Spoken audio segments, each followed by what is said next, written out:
여러분 안녕하세요. 크라시영입니다. 진짜 오랜만에 영상 찍는 것 같아요. 제가 지금 복수 전공을 하고 있어서 미적분을 다시 하고 있는데 너무너무 바빠가지고 진짜 오랜만에 영상을 찍습니다.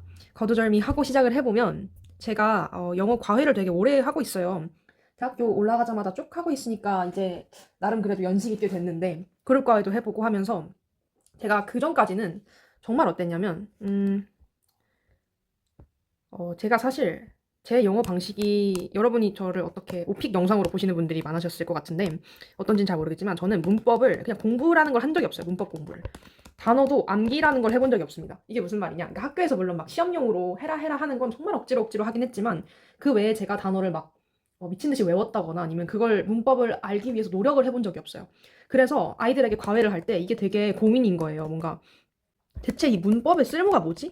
단어의 쓸모가 뭐지? 이런 생각을 했는데 정말 유튜브나 아니면은 그 교육 컨텐츠 보면 그런 말 많잖아요. 영어를 원어민처럼 하고 싶으면 한국식 영어 교육 다 필요 없다. 그거 진짜 쓰레기다. 이런 말 있는데 저는 그게 절대 아니라고 생각을 해요.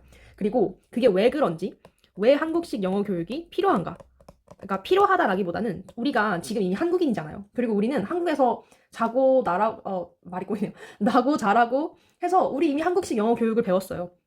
근데 이 상황에서 내가 알고 있는 이 베이스를 최대한 활용할 수 있어야 하잖아요. 이 한국식 영어 교육을 받으신 분들이 영어를 오늘은 독해에 관련 설명을 하려고 해요. 이 글을, 그러니까 우리가 원하는 경지는 그거잖아요.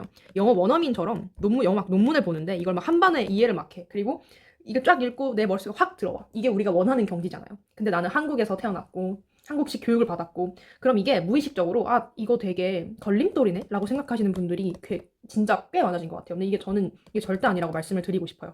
저도 저는 늘 영상에서 말씀드리지만 제가 유튜브를 하는 이유는 제가 정말 한국에서 아무런 그런 영어 기회가 없이 살아왔던 사람이기 때문이에요.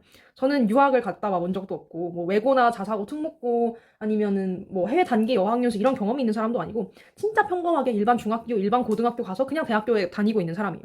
근데 그 와중에 제가 영어는 정말 욕심이 생겨서 진짜 정말 한 20년이라고 말하기는 좀 웃기긴 한데 제 나이가 지금 22이니까 그냥 적어도 십몇 년은 저 스스로 영어랑 씨름을 해왔던 사람이에요. 나 영어를 진짜 잘하고 싶어. 근데 난 지금 유학을 갈 기회는 안 되네. 내가 어디 가서 뭐 막 영어 유치원을 다닐 수 있고 뭐 외고에서 그런 좋은 교육을 받을 수 있는 환경이 되는 것도 아니네. 그럼 난 대체 어떻게 해야 될까? 이 고민을 정말 많이 했단 말이에요. 그래서 핵심은 여러분이 가진 한국식 영어 이 습득한 지식들 이게 절대 걸림돌이 아니다. 그리고 두 번째로는 제가 독해를 어떻게 하는 편이냐면 영어를 저는 개인적으로는 영어를 보면은 이걸 한국어로 해석하지 않아요. 그리고 그냥 그걸 받아들이는 편인데 그럼 내가 이게 어떻게 가능한 걸까라는 걸 정말 과외를 열심히 하다 보니까 이걸 깨달았어요. 한국식 영어가 이런 게 필요하고 그리고 이걸 가지고 이 베이스를 가지고 좀 우리가 소위 말하는 영어를 그냥 직관적으로 받아들이는 그런 수준이 되려면 이게 필요한 거였구나라는 걸 과외하면서 제가 스스로 정립을 하니까 여러분들한테 너무 이거를 말씀을 드리고 싶더라고요.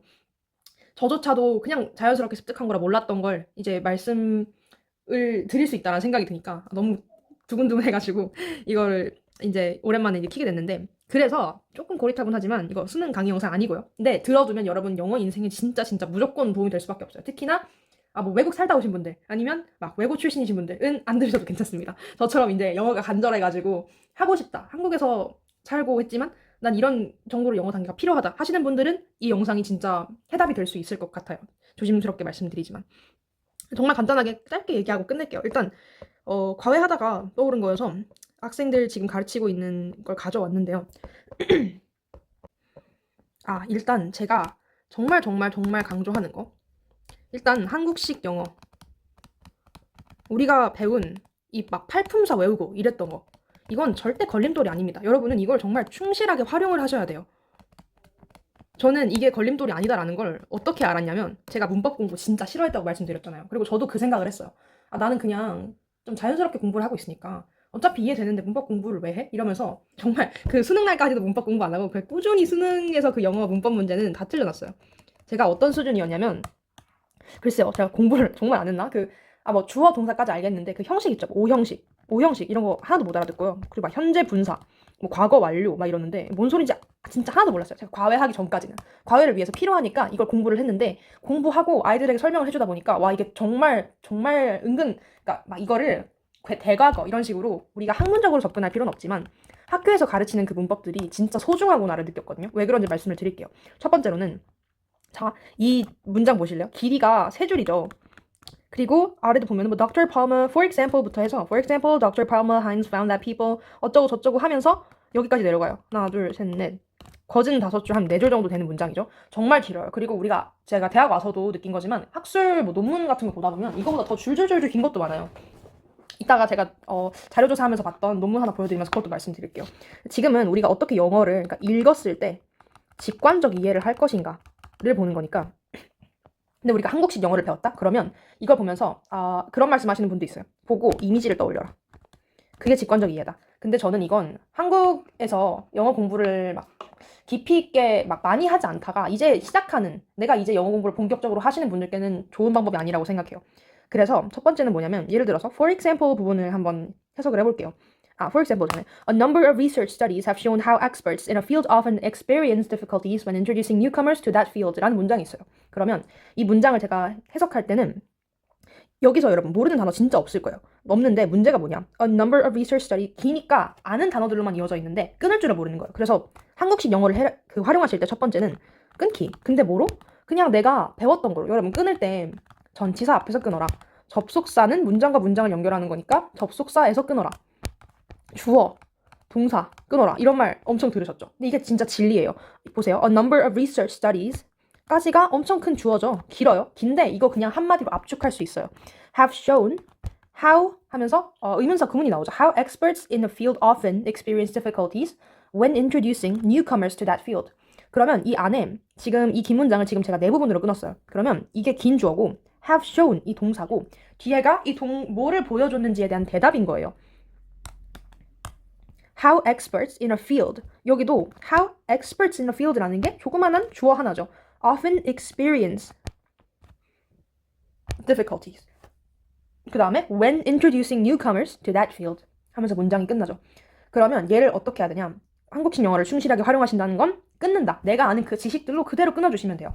끊고 나서는 이걸 못해서 우리가 해석을 했는데 이해가 안 된다고 하는 거예요. 뭐냐? 여기 나오는 이 어떠한 긴 문장들을, 그러니까 긴 한 구문 하나를 내 언어로 요약하는 거예요. 근데 말이 요약이지 어떤 느낌이냐면 학술적인 어투로 번역하지 말고 그냥 내가 내 입장에서 말하듯이 약간 캐주얼한 어투로 번역하자라는 거예요. 이걸 왜 하냐면 읽고 직관적으로 이해를 하고 싶잖아요. 그러면 그런 말들을 해요. 외국에서 살다 오신 분들은 난 영어 보면서 이 영어가 무슨 말을 하는지 그냥 이미지로 그려진다. 근데 이 이미지 우리가 지금 바로 그릴 수 있나요? 안 돼요. 어려워요. 그래서 우리가 해석을 하고 이거를 우리 말로 캐주얼한 말투로 바꾸는 거예요. 예를 들어서 그러니까 필요 없는 정보를 쳐낸다라는 건데 a number of research studies 하면은 뭐 다수의 research 뭐 연구 뭐 스터디는 어쩌고저쩌고 하는데 이게 아니라 그냥 조사에 따르면 아니면은 뭐 자료에 따르면 자료는 뭐 이런 식으로 그냥 세 단어로 줄일 수 있잖아요. 짧게 해주는 거예요. have shown 보여줬다. 이런 것도 사실 시제에 신경 쓸 필요 없어요. 그냥 이게 말한다. 보여준다 우리한테. 무엇을? How experts in a field often experience difficulties. 그 필드의 전문가들이 자주 경험한다는 것을 어떻게 경험하는지 그 어려움을. 그 다음 뒤에는 when introducing 뭐뭐 할 때 소개할 때 newcomers 하면 신입이죠. 신입을 to that field 그 필드에 소개를 할 때. 이런 식으로 그냥 어떤 단어 하나를 정말 짧게 얘기를 해주는 거예요. 이게 대체 무슨 말이냐. 그리고 제가 지금 말이 정리가 안 되네. 약간 흥분해가지고. 그리고 중요한 거. 제가 여기서 무엇을이라고 했죠. 여기 문장 긴데 끄는 건 하나, 둘, 셋, 넷, 다섯. 그러니까 5개는 아니지만 아무튼 한 4군데로 끊었어요. 그러면 이 끄는 거 우리 다 해석할 수 있어요. 우리 experience 해석 못하는 사람 없어요. difficulties도 다 알아요. 근데 해석을 했는데 이게 붙일 때 왜 이해가 안 되냐면 영어랑 한국어랑 어순이 달라요. 어순이 다른데 우리는 이 어순이 다른 걸 단락별로 끊어서 억지로 한국어 어순에 맞게 해석을 해놓은 거예요. 그런데 이 단락들의 순서는 좀 달라요. 근데 그래서 얘를 한 문장으로 만들 때 뭐뭐 할 때가 앞으로고 얘가 막 앞으로고 얘가 뒤로 가고 순서 안 맞게 바뀌잖아요. 근데 그거를 쉽게 해주는 게 Q&A인 거예요. 셀프 Q&A. 마치 설명하듯이 한국어라는 게 굉장히 신비한 언어잖아요. 우리가 그 뒤에다가 근데 그게 뭐냐면 우리가 맨날 하는 말. 그런데 아니 사실은 이런 말 있죠. 이걸 해석에 적용을 하는 거예요. A number of research studies have shown 리서치가 말해주는데 뭘 말해줬냐면 이라면서 진짜 이 말만 한번 속으로든 입으로든 뱉어보세요. 근데 그래서 그게 뭐냐면 이런 말 하잖아요. 그럼 뇌가 이걸 알아서 붙여줘요. 한국어로 이렇게 말하고 생각하는 순간 뒤에 있는 정보, 앞에 있는 정보를 하나로 엮어주는 거예요. 굳이 우리가 순서를 바꿔서 어떠어떠한 상황에 뭐뭐한 이런 식으로 얘기하지 않아도. 그래서 이 Q&A를 말해주시는 건 진짜 진짜 중요합니다. 전 이게 세 번째라고 생각해요. Q&A. 끊어진 단락에서 Q&A를 해주는 거예요. 그런데 그게 뭐냐면 전문가들이 필드에서 자주 경험한대. 뭐를? 여기도 뭐를이라고 붙여줄 수 있겠죠. 뭘 경험하냐면 어려움을, 문제를 경험한대. 그러면 이렇게 무엇을, 뭐를 이라고 스스로에게 셀프 질문 답변을 하다 보면 이게 다 엮여요, 한 번에. 그래서 분명히 우리가 해석은 했는데 이해가 안 된다 하던 문장들이 머릿속에서 한국어로 정리가 잘 되는 거예요. 근데 어떨 때냐면 소개할 때 어렵대. 그 신입들을 그 필드로 소개할 때. 그러면 우리가 이 긴 문장, 세 줄짜리 문장을 머릿속에서 해석까지 하고 이해까지 한 거예요. 이렇게 했을 때가 저는 한국식 영어를 조금, 그러니까 한국인의 시점에서 잘 맞춰서 직관적 이해를 할 수 있게 돕는 방법이라고 생각을 해요. 끊고 이거를 내 언어로 굉장히 캐주얼하게 요약을 하고 그 다음에 이 얼기설기 떨어진 단락들을 Q&A로 반드시 Q&A를 말하든 생각을 하든 뭐 쓰든 해서 이걸 붙여버리는 거예요. 그래야 완벽한 이해까지 가능한 거죠. 그리고 그 아래 내려가 보면 for example 하면서 나오는 문장 있죠. 여기도 한번 적용을 해볼게요. For example, in a genuine training situation, 진실된 트레이닝 상황에서 예를 들자면 Dr. Palmer Heinz, 자 이런 거 물론 우리가 그 논문 쓰고 있다? Dr. Palmer Heinz 중요할 거예요. 그런데 이렇게 쓸데없이 긴 말 있죠. 이거 그냥 Doctor로 축약해 버리세요. 우리 뭐라고 할까요? 뭐 김크라시옹 박사님 이렇게 할 때 김크라시옹 박사님이라고 안 하고 그냥 김 박사님이라고 하잖아요. 그런 것처럼 이런 긴 모르겠네요. 지역명이나 이런 게 나오면 그냥 다 줄여버리세요. 줄임말. Doctor가 found 했습니다. 찾았습니다. 무엇을? 이라고 묻는 것 너무 중요해요. 원래 한국어 어순대로 하면 닥터는 이러이러한 것을 찾아냈습니다 라고 얘가 앞으로 가야 돼요. 근데 그러니까 그런 어순이 한국인들이 이해하기 너무 익숙하다는 거죠. 근데 우리는 그 상황이 아니잖아요. 그렇기 때문에 억지로라도 얘를 뭐를? 이라는 질문을 붙여주면서 내 머릿속에 이거 한국어 어순이야. 너 머리에서 기억을 해야 돼? 라고 얘기를 해주는 거예요. 그래서 Q&A. 뭘 찾았대? 이걸 찾았대. People expert in using mobile phones were remarkably less accurate than novice phone users in judging how long it takes people to learn to use the phones. 와, 너무 길죠? 그럼 얘 어떻게 해야 된다? 얘도 우리가 아는 한국식 영어로 끊어버리면 돼요. 이 사람이 닥터가 found 했습니다. 뭘 찾았냐면 people expert in using mobile phones 끊을 때 항상 그 영어 인강강사 선생님들 맨날 말씀하시는 거 있죠. 동사 앞에서 끊어라. 동사 앞에서 끊었죠 지금. were remarkably less accurate than novice phone users in judging how long it takes people to learn to use the phone. how도 뭔가 how, when, which 막 이런 거 끊었던 것 같은데 생각나시면 끊어버리시면 돼요. 이렇게. 그리고 제가 진짜 꼭 말씀드리고 싶은 팁이 또 하나 있었는데 이것도 오늘 학생 알려주다가 생각이 딱 났는데 아이고 여기서 people expert in using 보이세요? expert in 이게 바로 두 번째예요. 그러니까 한국인들이 영어를 직관적으로 이해한다. 그러니까 단어를 다 아는데 이해를 못하는 이유가 뭐냐면 유연한 해석이 안 돼서 그래요. 그럼 이 유연한 해석이라는 게 뭐냐? 우리가 사실 얘의 문제인 거죠. 우리는 품사로 배웠어요. 명사, 동명사, 뭐 형용사, 어쩌고 저쩌고 부사. 그리고 거기 고정돼 있다고 생각을 하는 거예요. 그런데 이런 경우가 있어요. expert in, people expert. 뭐지? people expert? 사람 전문가? 근데 분명히 우리가 알기로는 주어 나오면 그 다음 동사 나온단 말이죠. 근데 왜 expert가 나오지? 이게 그러니까 제가 지금 가르치고 있는 학생인데 학생이 이걸 몰랐어요. expert in이라는 구문이 있다는 걸. A expert in B. A expert in B 하면 A는 B의 전문가이다라는 의미예요. 근데 이걸 모르잖아요. 모르는데 expert라는 단어는 알아. 그래서 사람들 전문가 이렇게 해석을 하는 거예요. 근데 그게 아니라 우리가 딱 봤을 때 뭔가 좀 서술하는 말, 동사가 나와야 될 것 같은데 그럼 얘를 유연하게 얘는 명사야. 전문가라는 명사인데 모르겠어. 난 흐리는하고 해석을 해야겠어. 그럼 얘를 약간 동사형으로 바꿔서 해석할 수는 없을까? 라고 하고 전문성이 있다? 아니면 전문가 어떤 분야의 전문가이다? 이런 식으로 유연하게 해석을 하는 거예요. 그게 한국식 영어의 그 팔품사 틀에 갇혀 있으면 이게 안 돼요. 근데 이걸 의식적으로 깨고 명사네? 근데 얘 좀 유연하게 해석할 수 있다고 했어. 그러면 내가 좀 동사형으로 만들어서 해석을 해볼까? 이 접근이 가능하면 여러분들이 아는 단어 가지고 해석을 이해를 못한 일이 진짜 사라질 거예요. 그래서 expert in using mobile phones. 모바일 폰 사용하는데 전문가인 사람들. 이것도 너무 길잖아요. 저 맨날 이거 학생들한테 가르칠 때 어떻게 하냐면 그냥 너만의 단어로 줄이라 그래요. 뭐 폰 중독자. 물론 이렇게 극단적으로 이야기를 하면 지문 해석이랑 좀 달라지는 면이 있을 수 있지만 그래서 아니면 폰 사랑하는 사람 모르겠네요. 약간 비속어 같은 거 섞어서 하면 좀 더 재밌게 할 수 있겠죠? 그런 식으로 해서 이 긴 단어 that people expert in using mobile phones라는 7 단어를 그냥 폰 하트 이런 식으로 줄여요. were remarkably less accurate. 덜 정확했습니다. Than novice phone user in judging judging 하는데 덜 정확했습니다. 누구보다? 지금 제가 또 Q&A 하고 있죠. 누구보다 덜 정확하다고? 초보자들보다, novice phone users보다. 근데 그 judging 하는 게 뭐냐면 지금도 또 뭐냐면이라고 제가 자문자답을 하고 있죠. 이렇게 저도 한국어로 아이들에게 가르쳐줄 때는 자문자답을 하지 않으면 아이들도 이해를 못하고 저도 뭐라 그러지? 직관적인 이해가 안 돼요. 그래서 계속 한국어로 약간 세뇌하듯이 머릿속에 넣어주는 거예요. 야, 이거 한국어 어순으로 내가 지금 너한테 떠먹여주고 있다? 이해해? 라고. 이걸 이제 여러분이 자연스럽게 하신다? 그러면 저처럼 이제 호들갑 떨면서 말을 하진 않겠죠. 근데 그냥 머릿속으로 근데 이게 뭐냐면 그래서 이게 사실 이런 말이야. 이런 식으로 이 Q&A 구조만 붙여주잖아요. 정말 해석이 쉬워집니다. 해석이라기보단 이해가 직관적으로 되실 거예요. 그래서 뭐 how long it takes people to learn to use the phones. 사람들이 얼마나 걸리는지. 근데 뭐가 얼마나 걸려? 사람들이 learn, 배우는데 얼마나 걸리는지. 근데 뭘 배우냐면 폰 사용하는데 배우는데 얼마나 걸리는지. 그거를 판단할 때 덜 accurate 하다. 그런 소리였구나 라는 걸 알게 되시는 거예요. 그래서 이 유연한 해석에 대해서 진짜 또 좋은 예시가 하나 있었는데 여기 보시면 네, 여기 Researchers in 1980s 이 지문도 제가 학생한테 이 얘기를 딱 해줬는데 학생이 선생님 이거 진짜 저 이해한 것 같아요 라는 말이 나왔는데 제가 정말 뿌듯하더라고요. 여기 보이세요? Map into the tongue, 혀는 was mapped into separate areas. 이게 뭔 소리지? 싶은 거예요. map? 나 지도라는 말이 뭔지 알아. 그리고 분리된 지역이 뭔 소린지도 알아. 근데 왜 map into도 뭐 들어가다라는 의미 아닌가?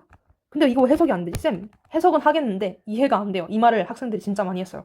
근데 그럼 얘도 어떤 방향으로 생각을 하면 되냐? 유연한 해석. map into, 지도. 그럼 지도라는 명사형이 뭔가 map into 하니까 좀 동사로 해석을 해야 될 것 같은데 서술어나 그럼 이 지도라는 속성을 좀 바꿀 수 없을까? 어떻게 응용을 해야 될까? 이 유연한 생각을 해서 이걸 학생이 구획하다라고 답변을 하더라고요. 정확해요. 혀는 구획되어 있다. 분리된 지역들로. 그러니까 혀의 이 뭐 단맛, 쓴맛, 짠맛 느끼는 이 부위를 얘기하는 거예요. 구획되어 있다. 분리되어 있다. 아니면 뭐 구분지어져 있다. 이런 식으로 얘기를 하는데 이렇게 생각을 하시고 모르겠네. 아는 단어인데 해석이 안 되네 할 때 이렇게 유연한 해석을 해주시면 문장이 이해가 싹 되는 거예요. Where certain tastes were registered. 이 register도 등록되다 로 알고 있잖아요. 물론 등록이라는 말이 맞는데 이거를 뭐 where certain tastes are registered 하면 약간 이 특정한 맛들이 여기에 배치되어 있다라는 말로 해석을 해도 괜찮겠죠. 그래서 여기서도 알 수 있는 거 나한테 쉬운 말로 바꿔야 된다. 얘를 우리가 외운 고지고대로 하면 안 되고 그냥 쉬운 말로 능구렁이 담 넘어가듯이 슬쩍 바꿔놓고 그대로 이해를 하면 된다. 이거 말고도 제가 정말 하고 싶은 말이 진짜 많았는데 그래서 그냥 정리를 다시 해보자면 너무 길어져서요. 한국식 영어라는 건 걸림돌이 절대 아니다. 우리가 영어를 직관적으로 이해할 수 있게 도와주는 애들이에요. 그리고 여러분이 이거를 뼈 빠지게 공부하셔서 배우셨잖아요. 저는 이제 다시 새로 시작해서 학습을 하고 있는데 그 좋은 베이스를 여러분들이 영어를 실제로 좀 그 수준을 높이시는데도 활용을 하셨으면 좋겠어요. 이 좋은 베이스가 있는데 걸림돌이 된다는 말이 하도 많으니까 이걸 활용을 잘 못하신다는 생각이 좀 들었고 친구들 보면서도 되게 안타깝더라고요. 제가 봤을 땐 너무너무 좋은 지식인데 그리고 두 번째는 유연한 해석. 이게 명사로 써져 있어도 동사로 쓸 줄 알아야 된다. 내 맘대로. 근데 제가 생각해보면 저는 이게 왜 가능했었냐면 제가 문법 공부를 안 해서였었어요. 사실은. 근데 사실 여기서 굉장한 모순이 생기는 거죠. 처음에 얘기할 때 한국식 영어 공부가 그러니까 문법 이런 거 왜 배움? 나 원어민이랑 이런 거 해봤자 말도 못하는데? 라는 말이 있잖아요. 그래서 문법을 약간 한국식 영어에 대한 그게 뭐 쓸모없다 실전에서 이런 말도 있었고 근데 저는 반대로 이건 됐어요. 유연한 해석은 됐는데 제가 학생들에게 설명을 하거나 조금 디테일하게 이해를 할 때 문법 요소를 모르니까 단어들이 굉장히 막 뭉개지더라고요. 근데 학생들을 가르치면서 문법 공부 필요하니까 제가 다시 공부를 하고 알려주는 과정에서 이걸 알게 되니까 이제 막 논문 읽는 것도 사실 예전에는 좀 감으로 때려 맞춰서 읽었어요. 얼기설기 막 읽었는데 유연한 해석은 되는데 이 기본 한국식 영어 이게 안 돼 있던 상태였던 거죠. 근데 얘까지 채워지니까 이제 그런 리딩 수준이 정말 올라간 걸 느꼈어요. 그래서 여러분께 얘를 먼저 해보고 얘를 습득한 이후에 느낀 사람 정말 그 영어 수준이 발전됐다고 느낀 사람으로서 꼭 말씀을 드리고 싶었습니다. 그래서 진짜 강조하고 싶은 건 끊고 Q&A를 해야 어순이 다른 영어를 우리가 머릿속에 넣어버릴 수 있다. 그리고 이걸 잘 활용하셨으면 좋겠다라는 말씀 드리고 영상 마치고 싶습니다. 와 진짜 지금 논스톱으로 한 30분을 떠들었는데 편집하면 몇 분이 될지는 잘 모르겠네요. 근데 정말 시간 가는 줄 모르고 얘기할 만큼 진짜 영감이 됐던 수업 시간이라고 해야 될까요? 과외 하다가 갑자기 정말 딱 생각나서 도움이 될까 해서 올려봅니다. 다음 시간에도 최대한 빠른 시일 내에 제가 이런 영어 관련된 생각들, 꿀팁들 저랑 비슷한 환경에서 영어 하시는 분들께 도움 될 수 있도록 열심히 영상 생산해 보겠습니다. 여러분 모두 좋은 하루 보내세요.